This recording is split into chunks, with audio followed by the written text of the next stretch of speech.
Hello YouTube.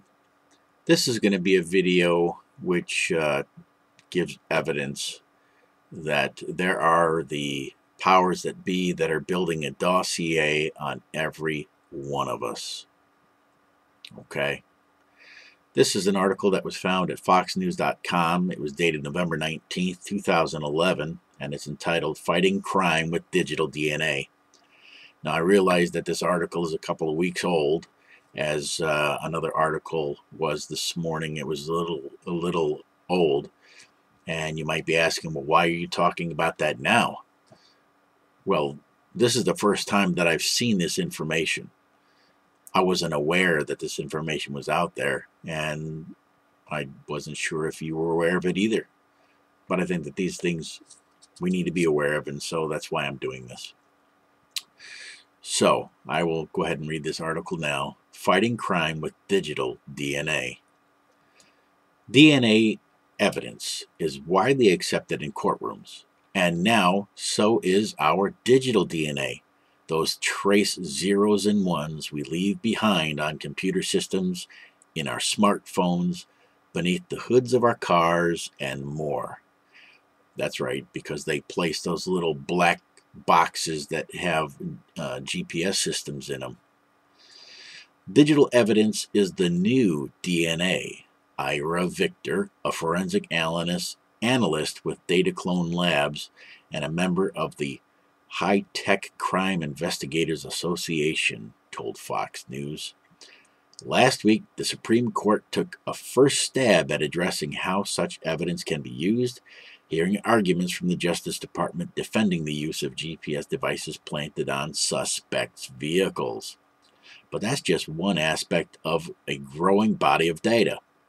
From digital photographs to cell phones to emails and Word documents, we all create a trail that law enforcement agencies are increasingly using to put crooks at the scene of their crime.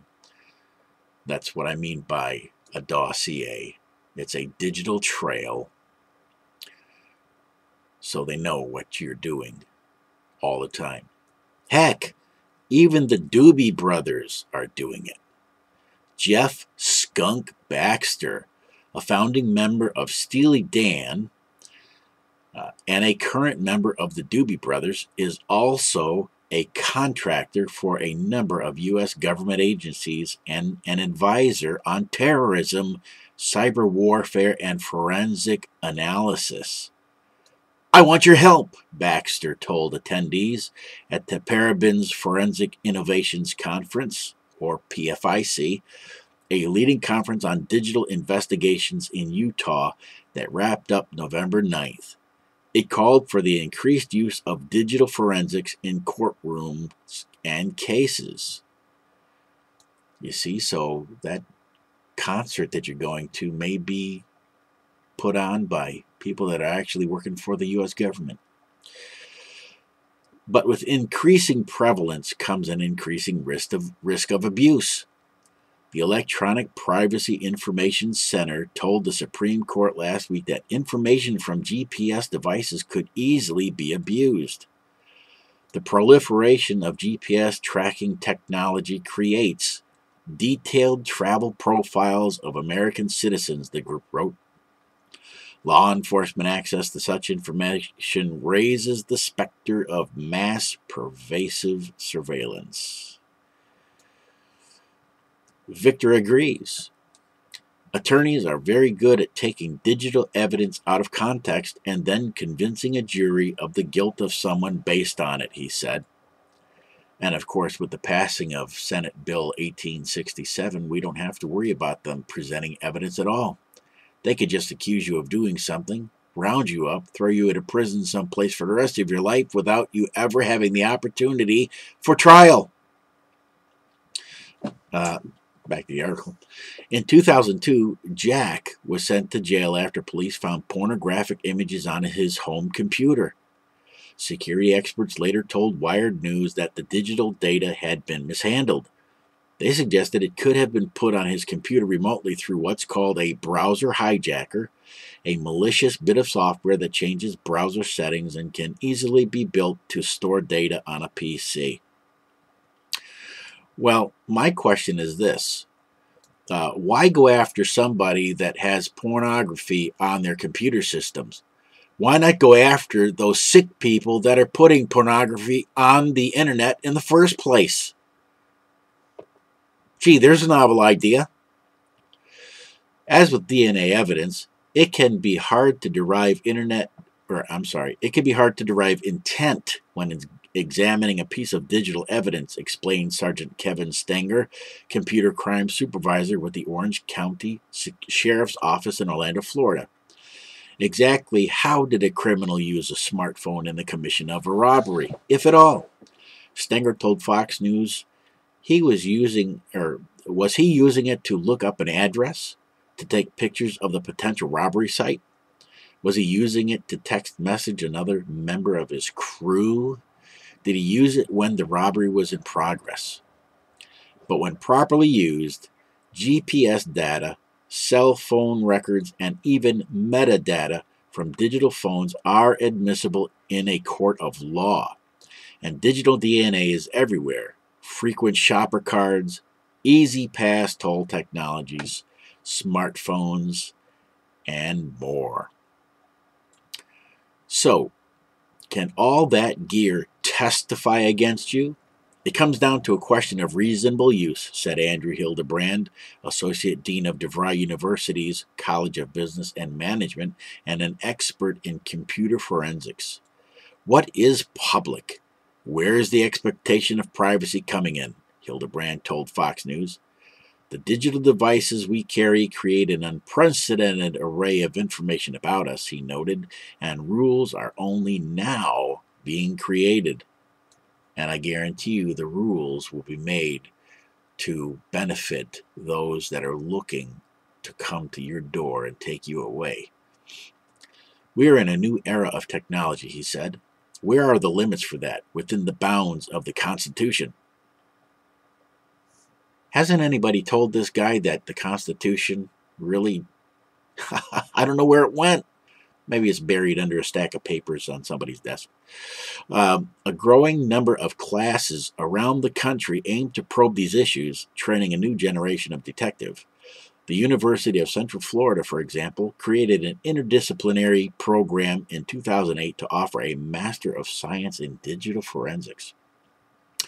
The program has over 100 students, coordinator Shu Dong Lang said, and teaches technical detection, forensic sciences, and criminal justice, as well as current issues in cyber law. 27 students graduated in 2008. The school could admit as many as 60 in 2012. Even the tools these cyber sleuths will use are still under development, and they're neither simple nor cheap. At the PFIC conference, experts explored new software and wrestled with the increasing amount of digital evidence that prosecutors and law enforcement sift through today. Like DNA, the devil's in the details. Ain't that the truth? Victor said. If information isn't properly recorded and a chain of custody preserved, it's all too easy for data to become corrupted or even falsified. What? People aren't honest? That at least may change. Software firm Katana Forensics announced at PFIC that it would soon release a free light version of its Lantern software package, a $600 forensic tool that digs data out of iPhones and is sold only to law enforcement and government agencies. It should make digital forensics analysis more accessible. As digital DNA becomes a more common tool in court, potential abuses may grow as well, at least until case law is firmly set in place. Yes, we should be worried, but not to the point of paralysis, Hildebrand told Fox News. But this is a national dialogue that needs to take place. A dossier on every American.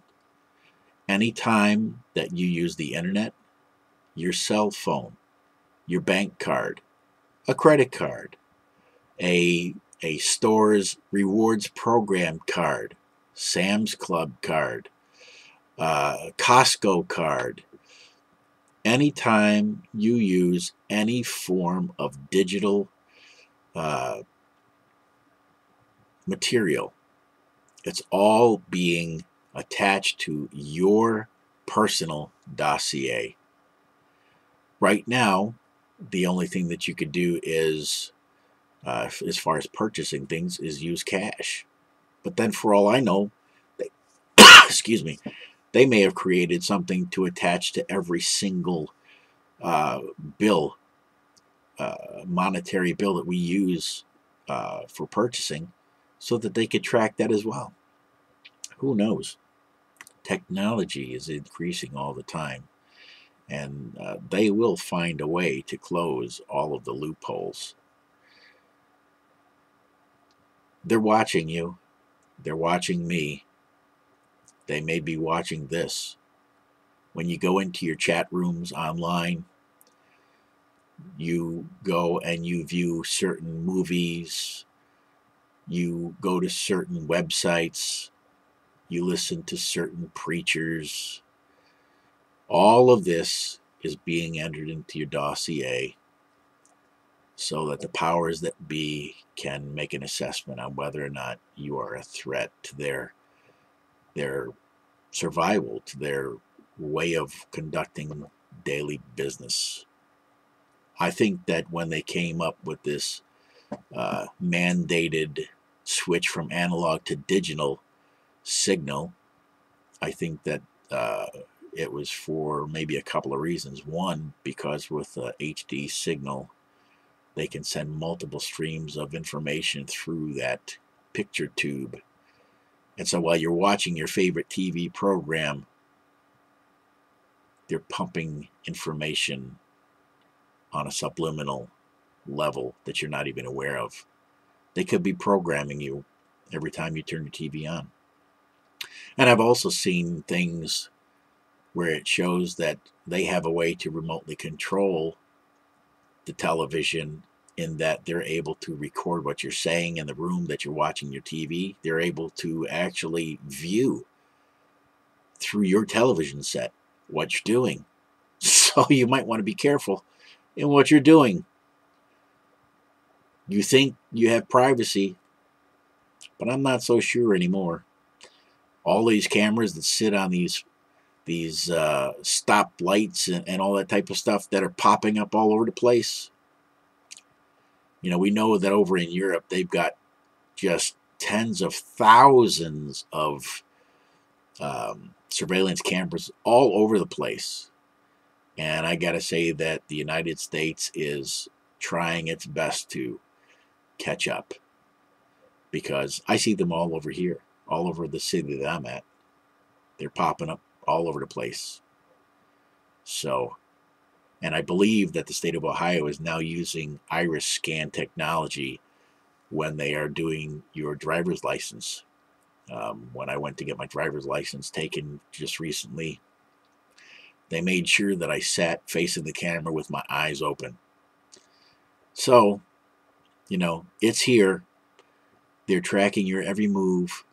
This is just another piece of information to confirm that for you. And all I would advise you is just be very careful in what you're doing. Okay. I would think before I would use credit cards and bank cards and reward cards and all that type of stuff again, because it's so easy for you to give away information about your personal life that you're not even aware of. But even more importantly than that, I would just tell you that if you've never made Jesus Christ your personal Savior and Lord, do it today. We're not guaranteed our next breath. The Bible tells us that today is the day of salvation. If you feel a tugging on your heart by the Lord, answer that tugging, because we're not guaranteed our next breath. And you don't know. You lay down tonight, you might not wake up tomorrow. So, God bless. Have a great day. Bye-bye.